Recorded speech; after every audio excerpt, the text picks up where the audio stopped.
कुशल्या recording studio हिगिया चौक Supaul. Music director टुनटुन बाबू साहब Hajipur Vaishali. Mix by टुनटुन बाबू सालहा वैशाली। इहवा से दूर बहर बाटे चली चहली जीजाजी मोरा साथे। ए जीजाजी घाट इहवा से दूर बहर बाटे चली चहली जीजाजी मोरा साथे। हम न जाई अकेला बड़ा भीड़ हो खेला, हम न जाई अकेला बड़ा भीड़ हो खेला। डर लागे बड़ी झुंडा से हो, बड़ी गुंडा से हो, घाट पहुँचा दी हीरो हुंडा से हो। डर लागे जीजा बड़ी गुंडा से हो, घाट पहुँचा दी हीरो हुंडा से हो।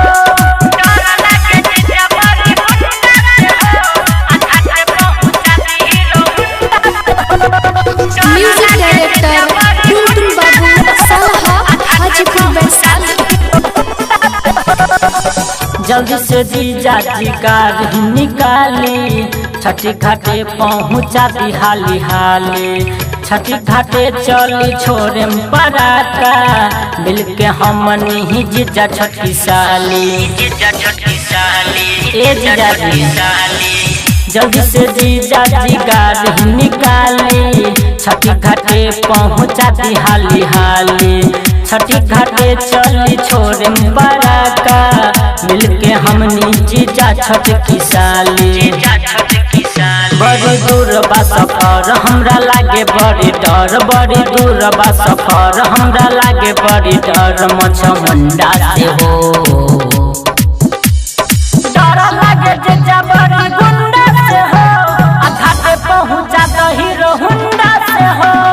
डर लागे जीजा बड़ी गुंडा से हो, घाट पहुँचा दो हीरो हुंडा से हो। डर लागे जीजा बड़ी गुंडा से हो, घाट पहुँचा दो हीरो हुंडा से हो। म्यूजिक डायरेक्टर टुनटुन बाबू सालहा हाजीपुर वैशाली। धीरेन्द्र आजा जीजा चली ना साथे, ओने से दौरा हम उठा ले हम आके। रउआ चल आइम हमें घाटे पहुँचा के, हम आ जाइम अपना मम्मी के साथे। ए जीजाजी सुंदर पवन जीजा चली ना साथे, ओने से दौरा हम उठा ले हम माथे। रउआ चल आइम हमें घाटे पहुँचा के, हम आ जाइम अपना मम्मी के साथे। सुना इंदल राज सब छोड़ काम काज, सुना इंदल राज सब छोड़ काम काज। टिका ले ले बनी पंडा से हो, डर लागे जीजा बड़ी गुंडा से हो, घाट पहुँचा दो हीरो हुंडा से हो।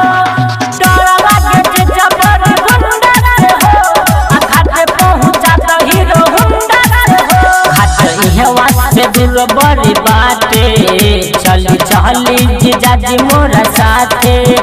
हम न जाई अकेला बड़ा भीड़ हो खेला, हम न जाई अकेला बड़ा भीड़ हो खेला। डर लागे बड़ी झुंडा से हो।